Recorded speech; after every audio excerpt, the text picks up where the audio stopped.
এখন আমাদের মাঝে বক্তব্য রাখবেন আমাদের কচু মার্কা চেয়ারম্যান সাহেব। ওনার মুখ থেকে আমরা কিছু বক্তব্য শুনবো।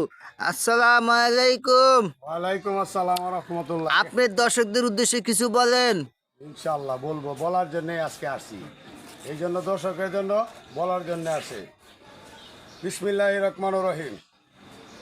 প্রিয় এলাকাবাসী, মনে রাখবেন আমার এই কথাটি, গরিব মরে যাবে পেটের ক্ষুধায়, আর বড় লোক মরবে টাকার চিন্তায়, আর মধ্যবিত্ত লোকেরা মারা যাবে লজ্জায়। কারণ ওরা কারোর কাছে হাত বাড়াইতে পারবে না, কোনো কর্ম করতে পারবে না, চুরিও করতে পারবে না। চুরিও করতে পারবে না। আর বাংলাদেশের আনাচে কানাচে গ্রামগঞ্জে তাকায়া দেখেন কৃষকের কি বিহল দশা। পারলে তাদের জন্য সহযোগিতার হাত বাড়িয়ে দেন, কথাটা মনে রাখবেন।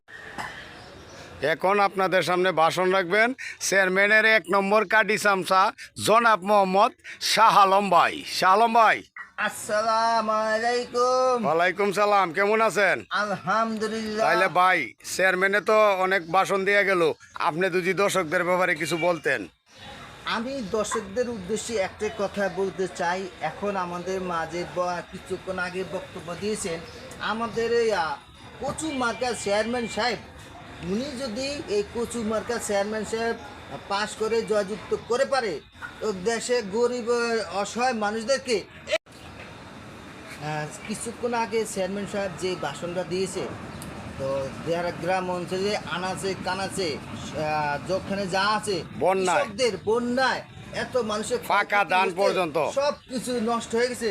তাই এই চেয়ারম্যান সাহেব যাতে কৃষকদেরকে একটি সহযোগিতা এবং উন্নয়ন করার জন্য হাত বাড়িয়ে দেবে, এই আশা ব্যক্ত করে আমি আমার বক্তব্য শেষ করি। আসসালামু আলাইকুম।